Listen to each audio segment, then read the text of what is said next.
The Sibylline Books stand among the most enigmatic and influential texts of the ancient world, wrapped in layers of mystery, divine reverence, and political manipulation.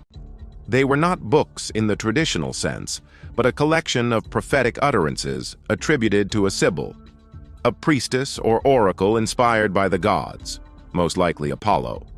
These texts held such gravitas in ancient Rome that their consultation was reserved for moments of grave national crisis, when the fate of the republic or empire seemed to hang in the balance.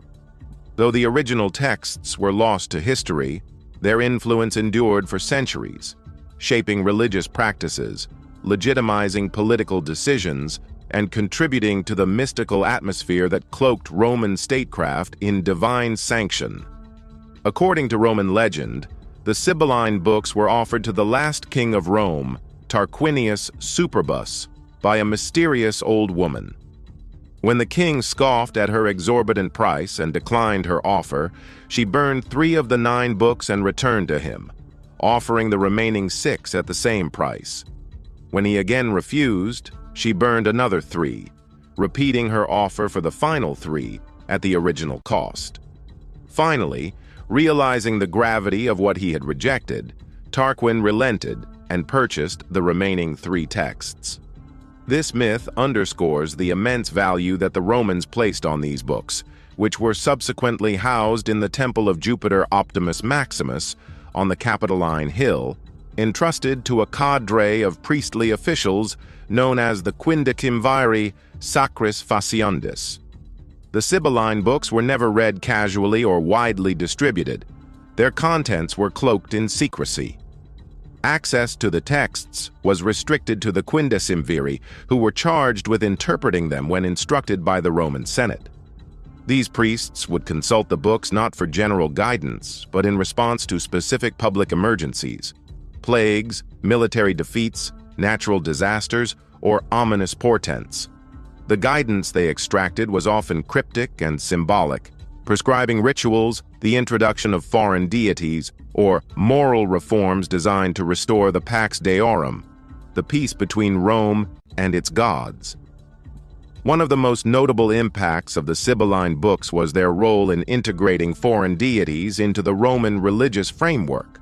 For instance, during the Second Punic War, after suffering a series of devastating defeats at the hands of Hannibal, the Senate ordered the Sibylline Books to be consulted.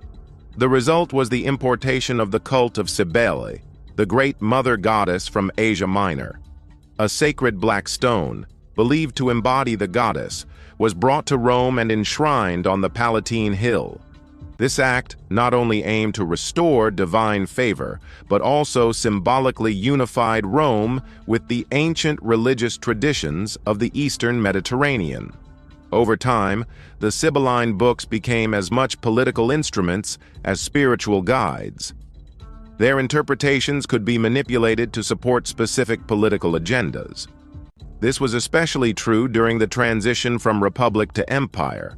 Augustus, Rome's first emperor, understood the power of religious legitimacy and sought to associate his reign with divine prophecy. He claimed that the Sibylline Books foretold his rise and used them to justify his sweeping religious reforms, including the restoration of temples and the promotion of traditional Roman values. Under Augustus, the Sibylline Books were moved from the Temple of Jupiter to the Temple of Apollo Palatinus, signifying both a shift in religious focus and a consolidation of imperial control over sacred knowledge. Despite their prominence, the original Sibylline Books were not immune to destruction. In 83 BCE, a catastrophic fire destroyed the Temple of Jupiter, and with it, the original collection. This was a profound loss for the Roman state, but efforts were made to reconstruct the texts.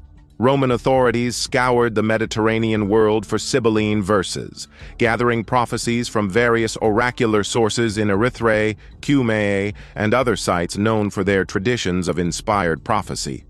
The reconstructed collection never quite carried the same weight or authenticity as the originals, but it continued to play a vital role in Roman religious life until the decline of paganism.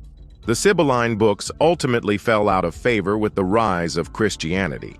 As the Christian religion gained prominence in the Roman Empire, the pagan rituals and deities endorsed by the Sibylline texts became politically and spiritually untenable. Yet even within Christian traditions, the idea of a prophetic Sibyl endured. Early Christian writers reinterpreted certain Sibylline prophecies as foretellings of the coming of Christ, folding them into a new theological framework. The Sibyl became a figure of fascination in medieval art and literature, often appearing alongside Old Testament prophets in cathedrals and illuminated manuscripts. The enduring legacy of the Sibylline books lies in their unique intersection of faith, politics, and mysticism. They represent an early attempt to formalize the role of divine will in state affairs, providing a sanctioned means through which the heavens could speak to the human world. Their consultations were rare and dramatic, often coinciding with turning points in Roman history. This imbued them with an aura of awe and fear, reinforcing the idea that Rome's destiny was governed not merely by human endeavor, but by cosmic decree. From a historical perspective, the Sibylline books also offer a window into the Roman mindset. Their existence attests to the Romans' deep concern with omens, portents, and the favor of the gods. Unlike the Greek tradition, which often emphasized individual fate, Roman religion was deeply communal. The state had to maintain right relations with the divine on behalf of the entire populace. The Sibylline books functioned as a sacred conduit in this process, a bridge between the temporal and the eternal, the mortal and the divine. Moreover, their use reveals the ways in which religious authority could be centralized and wielded for political ends. Control over the books meant control over the interpretation of divine will, a powerful tool for emperors and senators alike. The texts could validate wars, justify reforms, and consolidate power, all under the guise of sacred mandate. This convergence of politics and prophecy laid a foundation that would be echoed in later societies, where rulers often claimed divine sanction for their actions. In conclusion, the Sibylline books were far more than a curious footnote in Roman religious history. They were a vital part of Rome's identity, a mechanism through which the state sought to navigate uncertainty, confront crisis, and assert divine legitimacy. Though the original texts are lost and their precise contents unknown, their shadow looms large over the history of Western religious and political thought.